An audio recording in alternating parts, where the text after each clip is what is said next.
What is up, everybody? Welcome to the Movies That Make You podcast. Season 2 is in full gear, and so we are super excited for what we got going on this season. Just to let you know what that means, we still have our weekly Prepisodes where we discuss movies to watch in preparation for a new release hitting theaters. I got my buddy POPpaGoss on those each and every week. Those drop on Mondays at 6 a.m.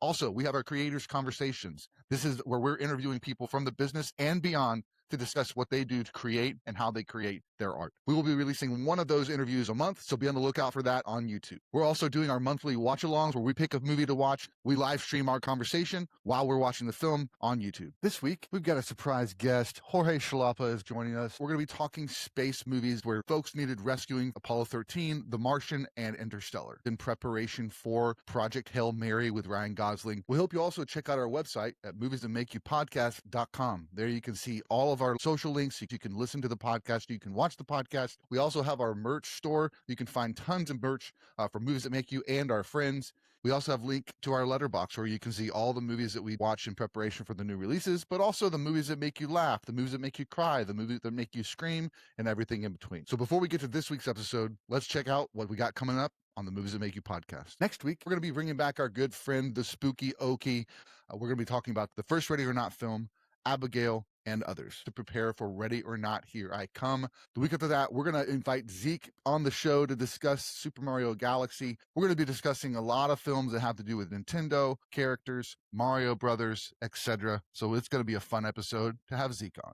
The week after that, we've got Yes Chef. We're inviting my friend Zeus Castillo to be a part of the podcast. We're going to be discussing Chef, Burnt, and Boiling Point, all in preparation for You, Me, and Tuscany hitting theaters that Friday. The week after that, we've got Mummy May I. We're inviting the Horror Cat Dad back to have a fun conversation about another Universal monster, the Mummy. We'll be discussing the original Mummy, the first Mummy with Brendan Fraser, and the Mummy with Tom Cruise. Hope those episodes excite you. So without further ado, let's get to the podcast. We are back with another episode of the Movies That Make You podcast. I am Sprang. I got my co-host, Mr. POPpaGoss here. What's up, buddy? What is going on, everyone? And we've got a new friend of the podcast, Jorge Xolalpa is here. We are so excited to have you here, Jorge. Thank you so much for joining. Everyone, I'm excited to be here. I'm thank you for inviting me. Yeah. We got to interview Jorge. We interviewed him a little bit ago, but that interview is going to be dropping next month for you all. We're super excited for that. He's got a book. He's on tour right now, doing a book. He's got a bunch of feature films that he has done. And so we're excited. How's the book tour going?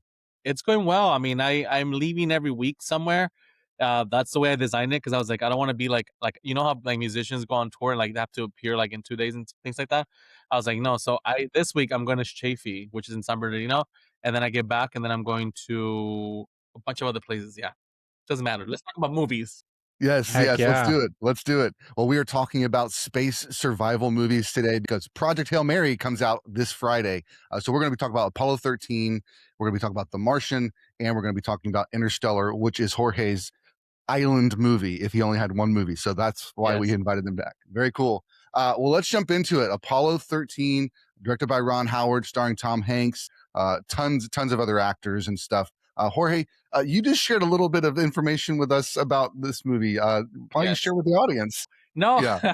no. I watched this movie a long time ago, back in high school, like freshman year or something, and I thought it was one of the most boring films I had ever seen back then.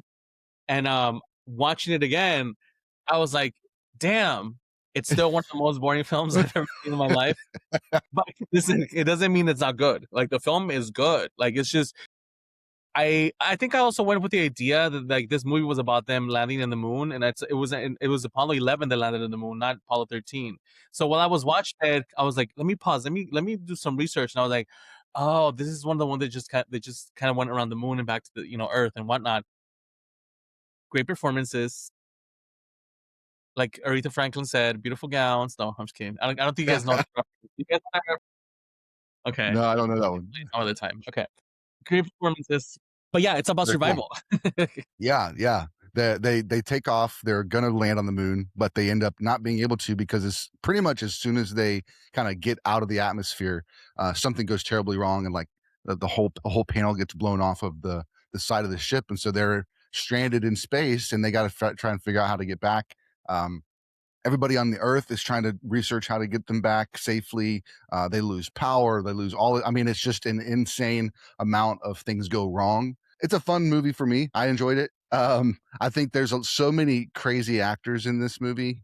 So many people. I think for me, like there was that cool reveal because they kind of were hiding Ed Harris a little bit, kind of showing some shots of his hands and his body, and then the camera comes up and it shows Ed Harris. So that was kind of a cool like little movie trick for that.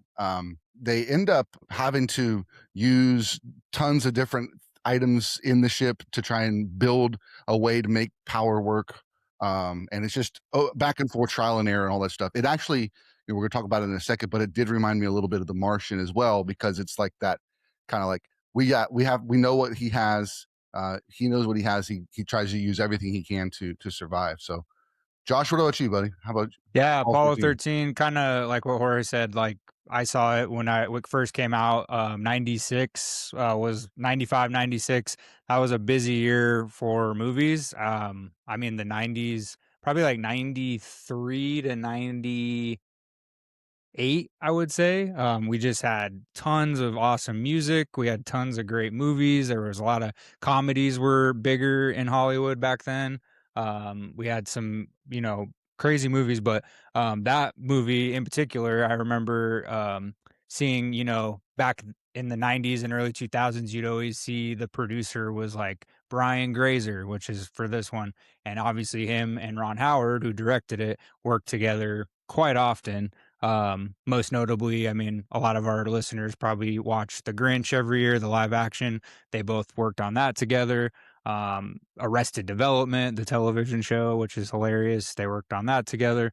And just many more things. But Apollo 13, I do remember going to theaters with my parents to see it. I believe we might have actually gone. I think my mom's parents, so my grandparents on my mom's side, I think they went with us because it was based on a true story. So, that got more of the like elderly crowd to go, kind of like Titanic when that came out. So it was just really cool. I do recall it, like Jorge said, it was really slow and kind of, as a kid you're like, okay, when's something gonna happen? And your mind is ready for like action sequences to happen. And that's not quite how this movie plays out. But it's really awesome. And going back and rewatching it, the last couple years a couple times when it was on streaming, the practical effects are really cool. I mean, it's a lot of it is practically shot. I mean, like there's just not a lot of CGI that they put into this because CGI was kind of in its heyday, like more towards the 2000s rather than the 90s. So Ron Howard's very good at using and utilizing all his tools to make a real feeling movie. And obviously the cast, like you said, is tremendous. I think it got 9 Oscar nominations, but it only won 2, and it was for like sound editing and sound mixing, I believe, which makes sense. But there were some crazy movies that year that it was up against. Like we had Mr. Holland's Opus. We had Nick Cage won his Oscar for Leaving Las Vegas. We had Nixon starring Anthony. So another true story, a big Mm-hmm. movie. Dead Man Walking. 12 Monkeys, Brad Pitt, Rob Roy, Casino, Bridges of Madison County, Sense and Sensibility. We had all these big Batman Forever. Braveheart was up for some Oscars and stuff. So Mm-hmm. just a lot of stuff was coming out that same year as Apollo 13. So I think it's still well received over the years, but I think it kind of gets buried beneath so many movies that came out in like that 94 to 98 range. Mm-hmm. So we just forget how well made it was.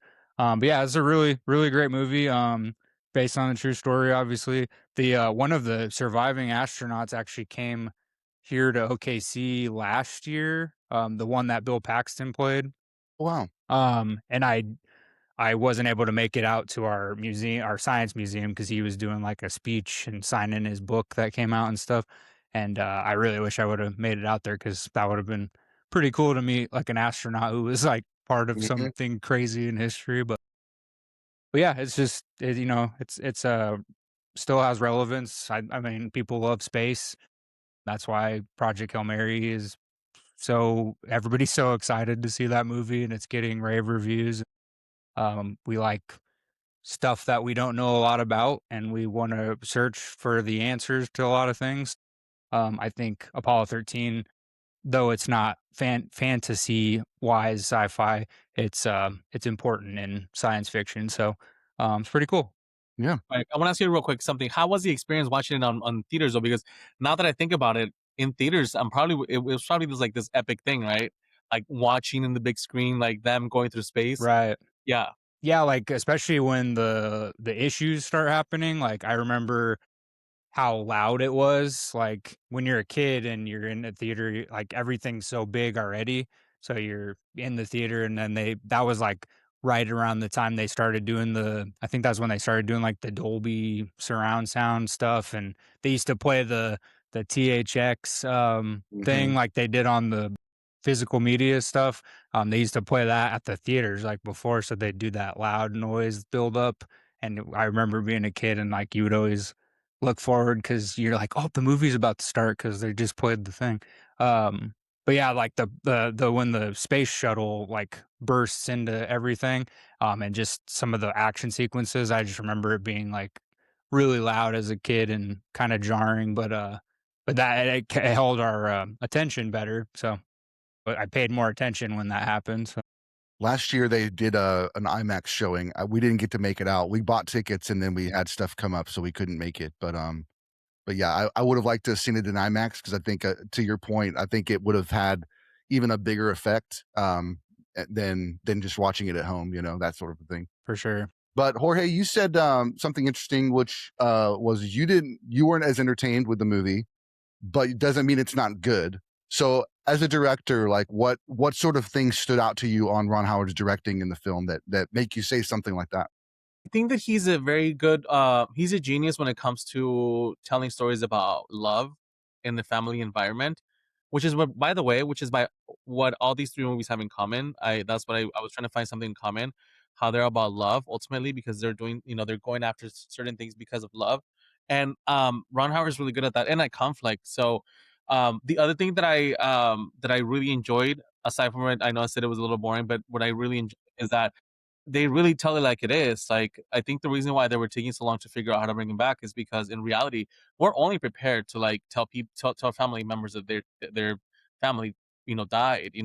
As opposed to like Interstellar and The Martian, because it's fiction, they're able to save them. Like, there's at the end, it's still conflict, but the conflict becomes easier to solve because it's like they'll just make some fake math and some fake traveling, and they'll pick up the fake person at the fake planet, and bring him back to the fake Earth, right? But this is based on story, so that's what I love too.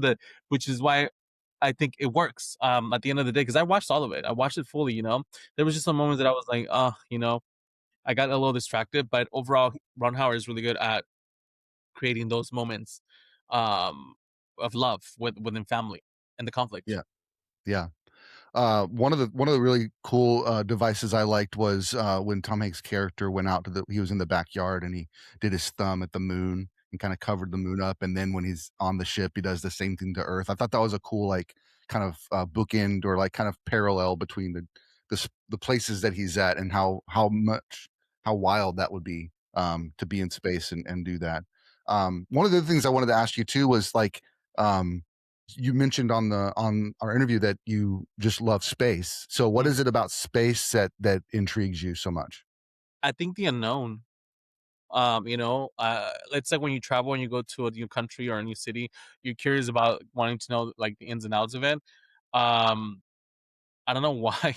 Like for instance, like I'm just obsessed with the idea that maybe there's like evil out there, and if we find it, we're probably gonna regret it. But something about it is Yeah. just interesting, and also the fact that it's so unattainable. Like look, I'm about to say something that's probably going to be very controversial, and I don't necessarily believe it this way, but like we know the space exists because there's books about it, right?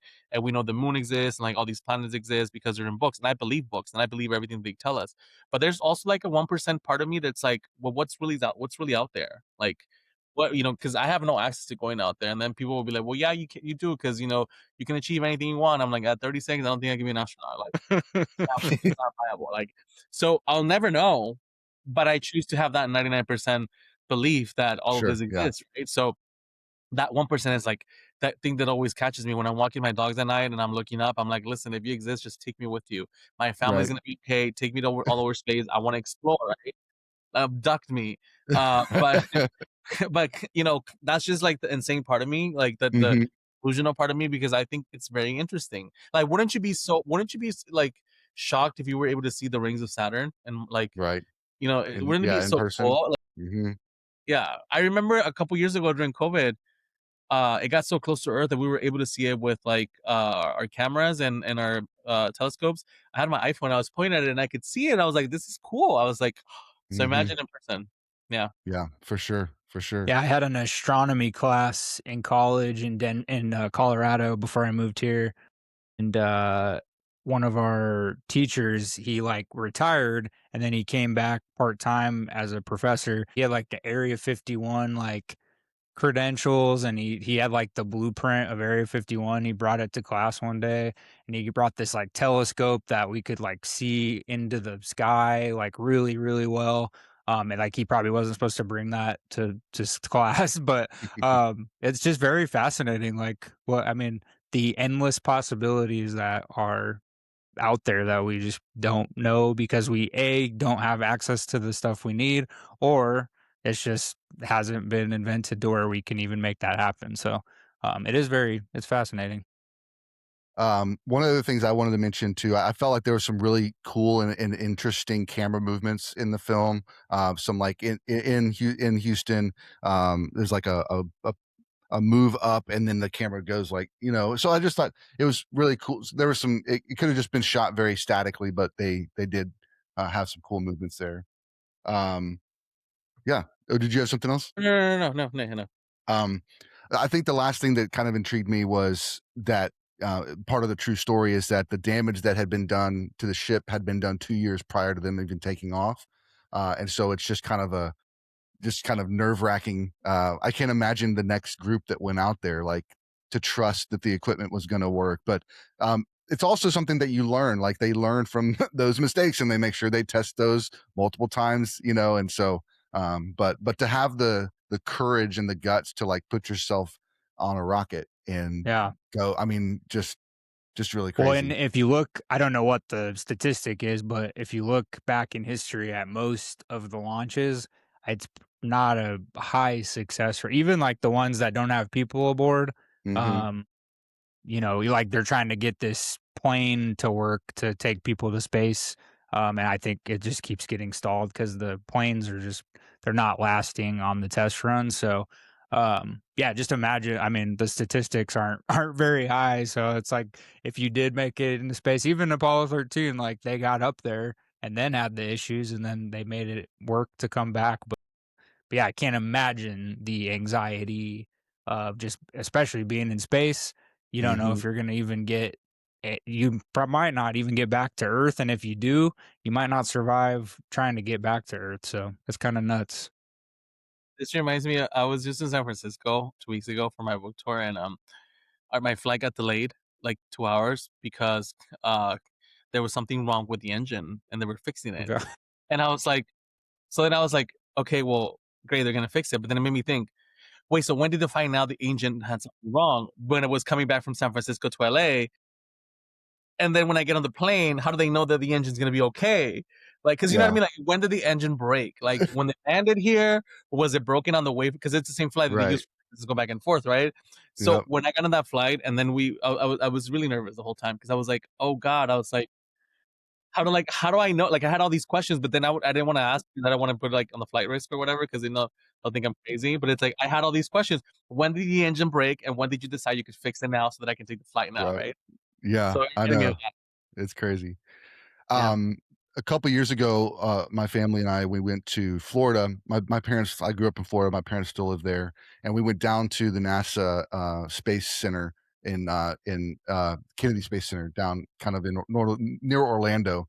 And we got to kind of take the tour and go around to all the launch pads, and they were talking a lot about the SpaceX mission that they're trying to go back to the moon and land on the moon again. So that's going to be called the Artemis 3. It's planned to be around 2028 is when we're going to try to land on the moon again with a human. They're looking for a uncrewed demo landing to start in 2027. They were supposed to send it in February, and then they didn't. So they were gonna do it on March 14th. Oh, is that it's coming up that soon? Yeah, I think so. Yeah, Okay. because it was Wow. Nice. it was supposed to be on February 8th, just the one without astronauts on it, just to go orbit the moon. Yes, orbit. I think this right. one's gonna land. So the Got it. 2027 one. Right, you did say that. Yeah. I Yeah. mean, it's exciting. I can't wait.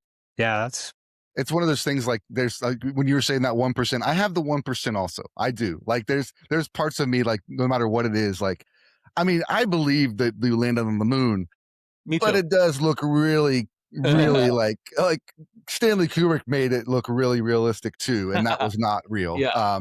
But I think the naysayers all kind of say it didn't happen, but I think it'll be cool to kind of go back and be able to say we were alive when we landed on the moon for a second time. I can't wait to see that again on TV, because I'm sure they're gonna stream it.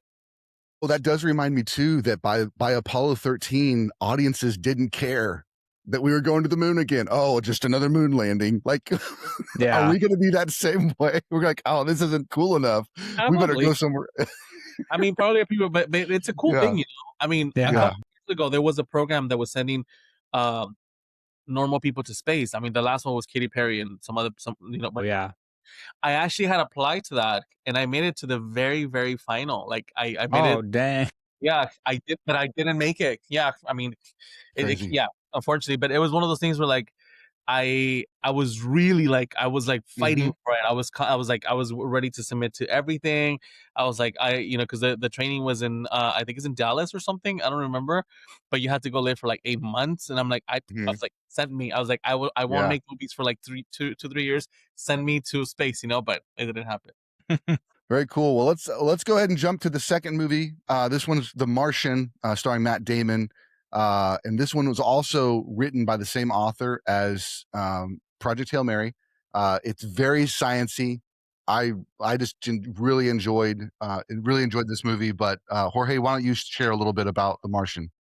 I mean, here are my notes. This is what I wrote. The Martian might be the most emotionally stable survival film I've ever seen because he doesn't spiral, he calculates the whole time. And, that shows psychological awareness as opposed to like Apollo 13. Apollo 13 is comforting because it shows institutions working in today's world, almost feels nostalgic, but people lose their shit. So it's like, it's not very, so I like them. I like watching The Martian whenever like I want to just have a feel good movie because I know that at the end of the day he does everything in his power to survive. It's the science that makes it very personal, humor as a coping mechanism, and it's very problem solving as character development. Sorry, I wrote notes like a professor, by the way, because I was like, that's great. Yeah, I love it. I like it a lot. And again, the theme of love, everybody decides to go back to get him, because it's the right thing to do, which nowadays I don't think that would ever happen. Like if somebody gets left in Mars, it's like, damn, like Sorry, sorry. buddy. Yeah, sorry, buddy. Yeah, no, you're on your own. Yeah. I thought the way that they got to that solution was pretty fun. Like I thought because I remember in the theater seeing Donald Glover show up for the first time, and I didn't even know he was in the movie. And so I thought it was just going to be like a cameo. And no, he's the guy that actually solves the issue. And I thought that was cool. I thought Jeff Daniels did a great job as being like that kind of calculating businessman. I got the politician type thing, where I just have to try and keep the world, together. We have to keep our funding, so I can't make too rash a decision. Like I just thought all that was really well done. I thought that China came in to support and offered their ship to help them get the supplies up to the ship as it was flying by. I thought that was kind of a cool feel good of like when space is the final frontier or whatever. Like it brings all of humanity together when we're trying to save a human, because it's not us fighting against each other, it's us trying to help each other. So in Apollo 13, it was like, how long is it going to take you to prep that? 3 hours. You have 20 minutes, and then in this one, it's like, how long is it going to take you to prep that? He's like, 12 minutes. I was like, times have changed from like the technology or whatever. I thought the fact that like it just showed the enormity of and the unpredictability of being in space because he's on Mars. It's not like storms here. One storm destroys the entire mission, not just risks his life, but like even if he had gotten off with everybody else and there was no the Martian rest of the story, like it's still like billions of dollars that got wasted just because of a natural disaster, not anything that was in their control.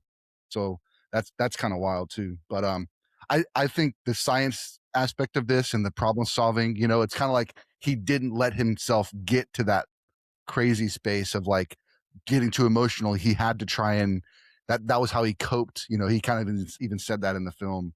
One person who worked on it, who also wrote for Project Hail Mary, was Drew Goddard, who I'm a huge fan of. He's a great writer. I mean, he's worked on Buffy the Vampire Slayer, Angel, Alias, Lost.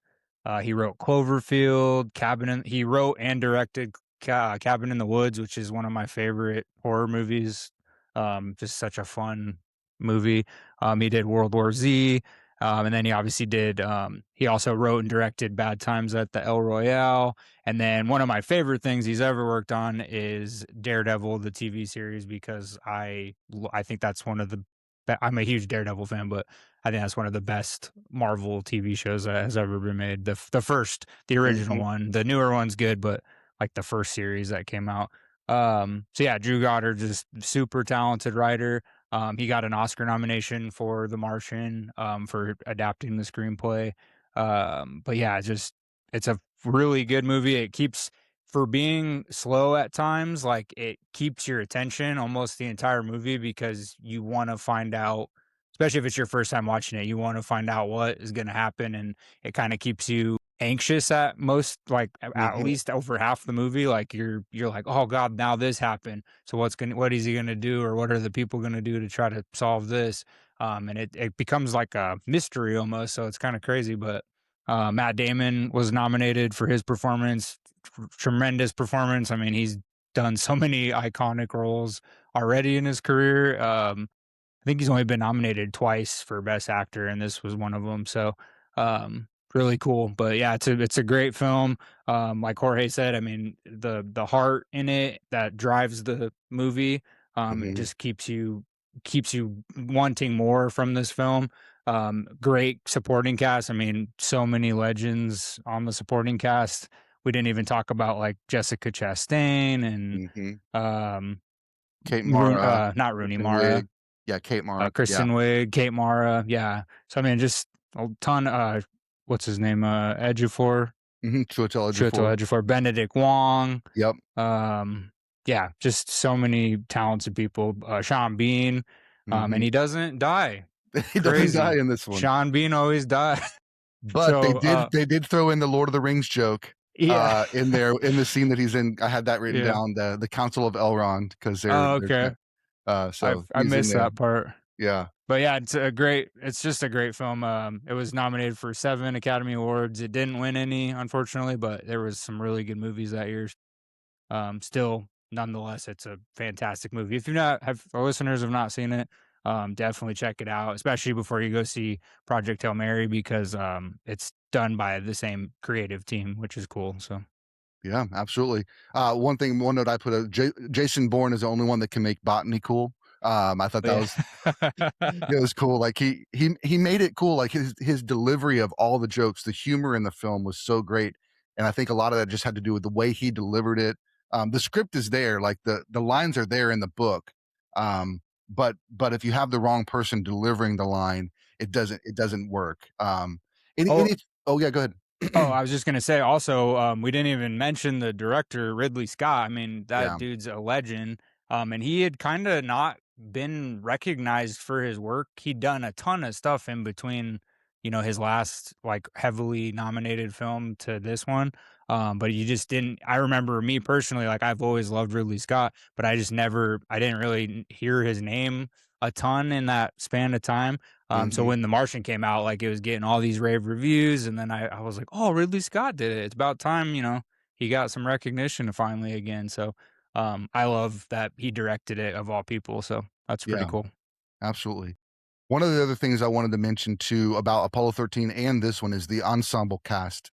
Is that like I just found it very interesting in Apollo 13. There were so many people in that film that I just thought were just going to be an extra, a person just there as a body, a warm body, and then all of a sudden they would have like 3 or 4 lines with some of the main cast. And I was like, to navigate that and to give all of those speaking parts around. And I think The Martian is another example of that too, where there are so many different pieces to the movie and to the story, and there's all of these folks that get to kind of have their moment to shine.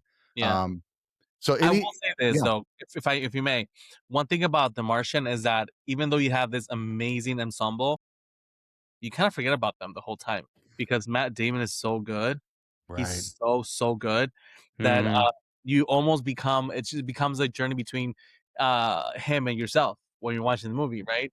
So that's one of the things that and I mentioned this because he's also in Interstellar, and also Jessica Chastain is Mhm. in Interstellar, Yeah. and that changes completely in Interstellar. Mhm. So we'll get to that right now when we get to it. But I just wanted to say that because even for like Apollo 13, yeah, you have a bunch of great actors, but I still feel like the weight of it wasn't enough to not make it so slow, if that makes sense. I think it might have actually harmed it in a bit, but that's just my opinion. Well, and if you think about it, like, none of the main cast got Oscar nominations. The one who did get an Oscar nomination for his performance in Apollo 13 was Ed Harris, who's you would think is more of like a side character. But since he's the main one they're talking to Yeah. back at the station, like he becomes a main focal point. So like, yeah, it's just that was very well said because yeah, Matt Damon is pretty much on the screen the whole time, but yeah, we have this huge ensemble cast, and you're just focused on Matt Damon because he's where the issue lies. So Yeah. you're just hoping that he like gets through it and figures it out. So I do have 3 copies of The Martian. I bought the Blu-ray. I also have it on digital, and then they ran a special for the extended edition on digital, and so I bought that too. So I watched the extended edition for this one, which I can tell there were a couple of spots where I hadn't remembered, and I figured it was just like scenes that they needed to cut for time. And it wasn't necessarily needed, but I like wanted the experience. I wanted to go as all in as I could. Um, but I'm with you, Josh, about the intensity. Like I found myself like I just put a note here. I'm so tense because it's just like 45 minutes straight of just like what's going to happen. You know, you're yeah. just like waiting and waiting. Like I said, I really just love he figured out how to now whether this could really happen or not. I would assume that this author really studied up on some of this stuff and like some of this is probably as real as you can get even Mhm. if it's just theoretical. And so that's just kind of it's a fun kind of journey into something that's science fiction, but not not it's leaning more in the science. I think in the way that he tells the story. So very cool. Well, you brought it up, Jorge. Interstellar. It's your favorite film of all time. Let's hear what do you have to say about Interstellar? uh, I mean, I have a lot to say. You know, I think that the first thing I learned from it when I watched it was that it's less about space and it's more about time. And not only just like physical time, but also metaphorical time as well. If you think about it, um, and then as I kept, because I've seen it a lot of times. I'm not even gonna tell you how many because I've seen it a lot of times.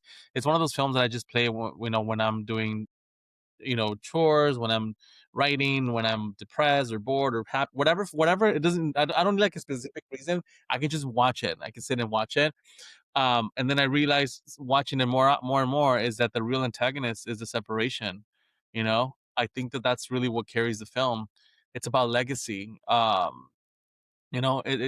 wrote here, Interstellar isn't about leaving Earth. It's about whether love can outlast time. And we see that because, the like everybody starts living different time frames, but the love's still the same, right? And that's really what I love about it. I love that. I love it also because I love Ellen Burstyn. I think she's amazing. I had a Zoom meeting with her once and it was amazing. So I was like, Wow.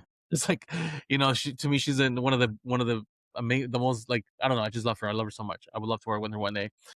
But aside from that, I also love that it feels real. It feels like a real film. I got to see it. I didn't get to see it the first time it came out in theaters, and I got to see it last year when for their anniversary in IMAX, and I was just blown away. My husband came with me. I was blown away. I cried. I felt every single thing that I didn't experience while watching it on TV. So I love it, and everybody should watch it. I think they should show it in schools as well because it's really For good. sure.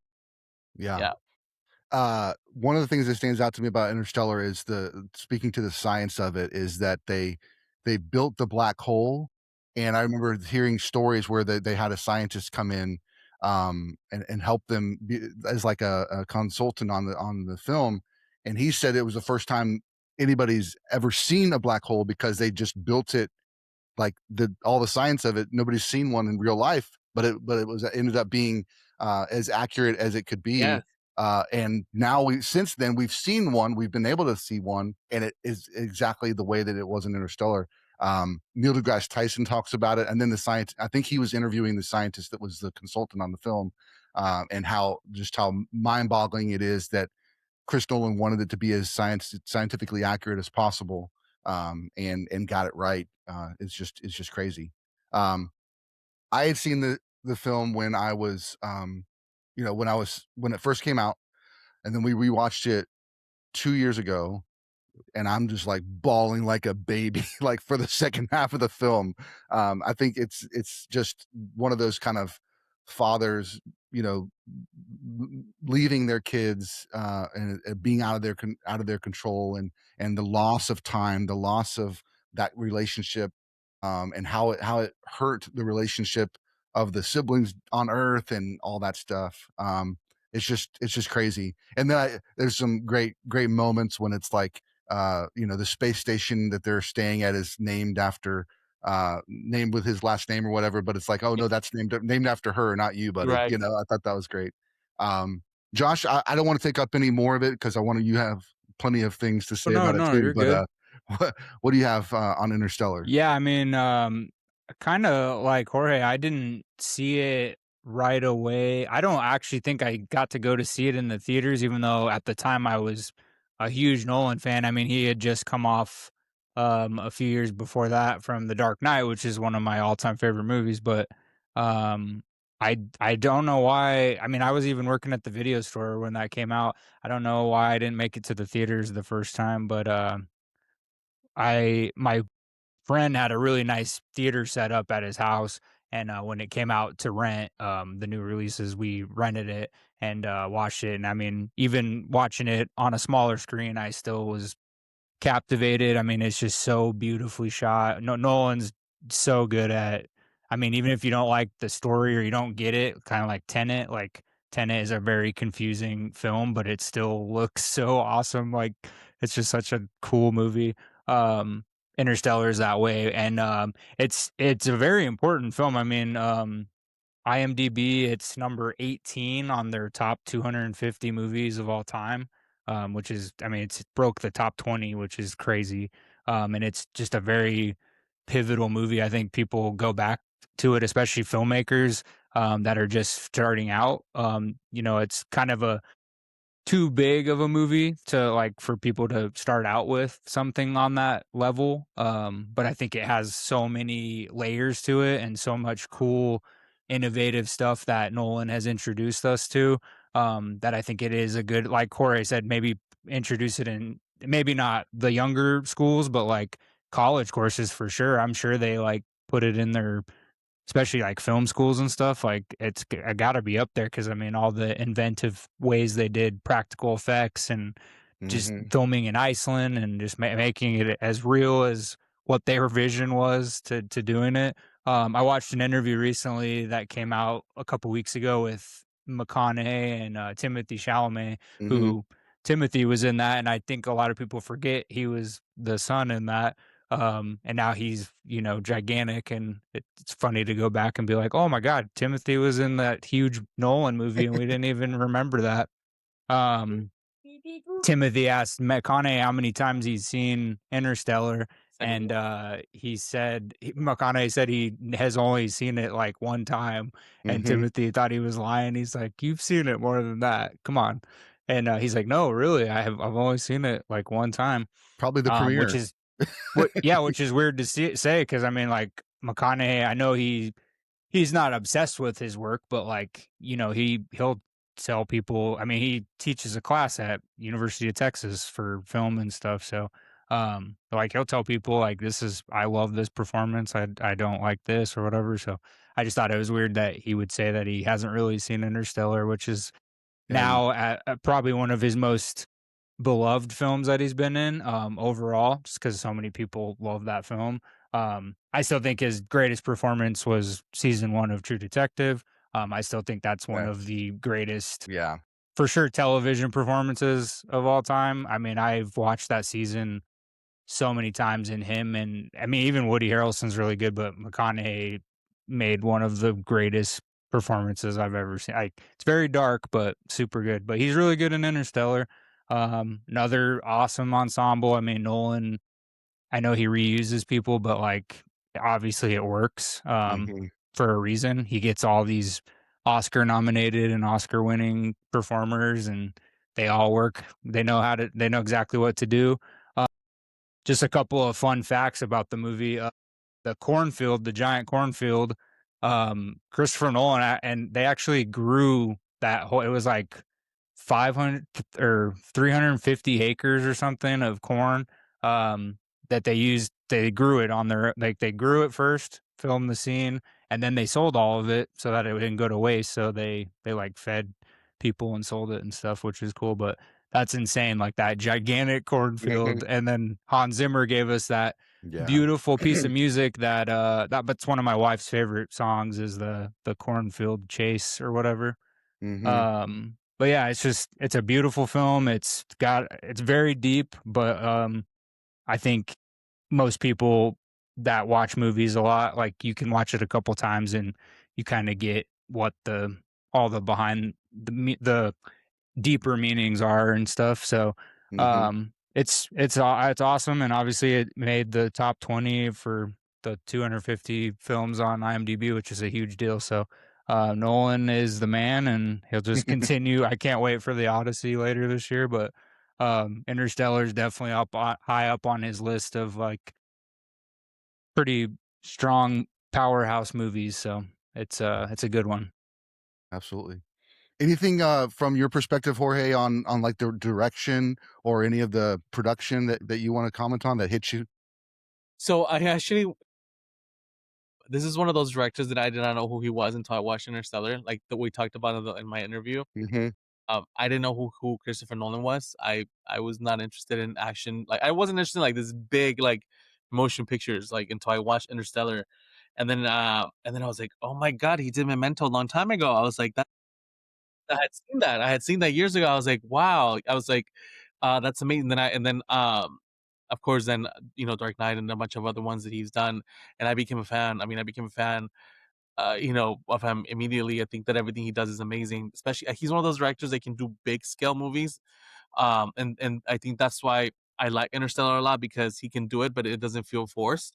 Like I won't mention other directors, but like there's other directors that do big movies like him, and they just feel forced. One in particular, and I love it. I love that the score it's playing with time. I like that.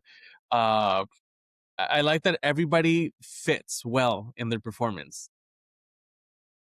That's one of the things too that sometimes some movies miscast, but like even people like they do. And this film is just beautiful. I like it. I like how it feels like an actual movie and not like Gravity. I love Gravity, Okay. by the way. Don't get me wrong. Sure. Gravity's one of my favorite films too. But Gravity doesn't feel like a movie. It feels like a documentary. And that's what makes it good as well. But I just like the journey of it. I like the journey. I like the father and daughter movie. I'm sorry, not movie.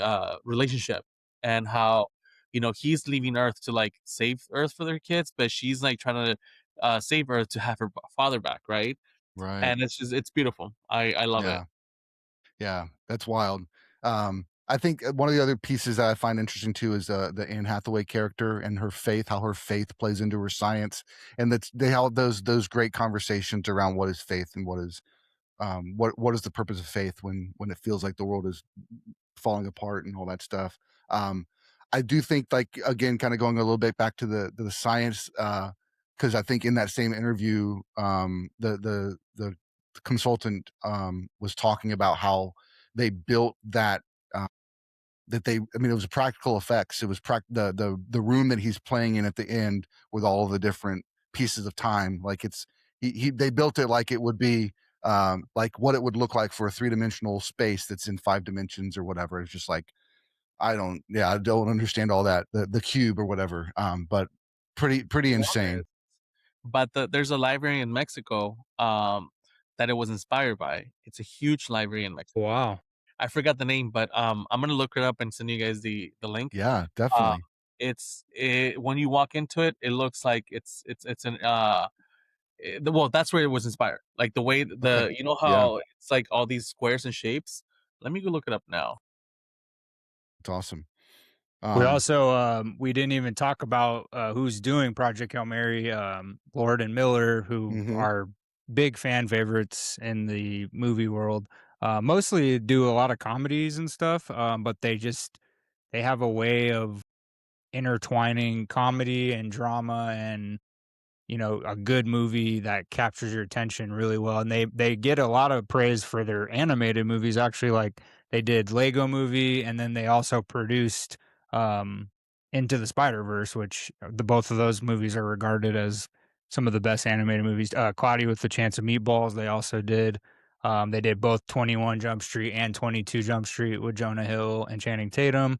They did Brooklyn Nine-Nine. They did a couple episodes of that. And then a TV series that I really loved called Last Man on Earth with Will Forte. Yeah, and I loved that show so much. I was so sad when it got canceled. But another tie-in to Apollo 13 is they were originally directing Solo, a Star Wars story, and they left the project, and Ron Howard actually replaced them for Solo, a Star Wars story. So comes full circle with the space movies. Nice. Were you able to find that library? Yeah, I sent you guys a link on the chat. Cool. If you guys want to click on it, it's a little video on Instagram. It's and they even mentioned a little bit like it's feeling of the 5th dimension. It's beautiful. It's a beautiful library in Mexico City. It's called Vasconcelos Library. Okay. Yeah. Definitely link that in the notes of the show, and then probably try and share it also the week we drop this to our audience. Very cool, man. That's really, I just looked it up. That's really cool. It's cool, right? Yeah. It looks like the 5th dimension. Yeah. Nice. But guys, I have 2 minutes left, and I didn't want to just log off like in 2 minutes. I just want to say thank you so much for having me. Watching these movies back to back to be prepared for this reminded me a lot of how much I actually love space movies, and some of my favorites are Gravity, also in Arrival. If you guys ever those, let me know. Well, I love both those movies as well. Definitely. Because they're all also about survival. So let me know. But thank you. I'm here for whenever you guys need me for whatever. I love awesome. Always about movies. You're always welcome. I appreciate that. Absolutely. We'll talk to you soon. Yeah, thanks, Jorge. Bye.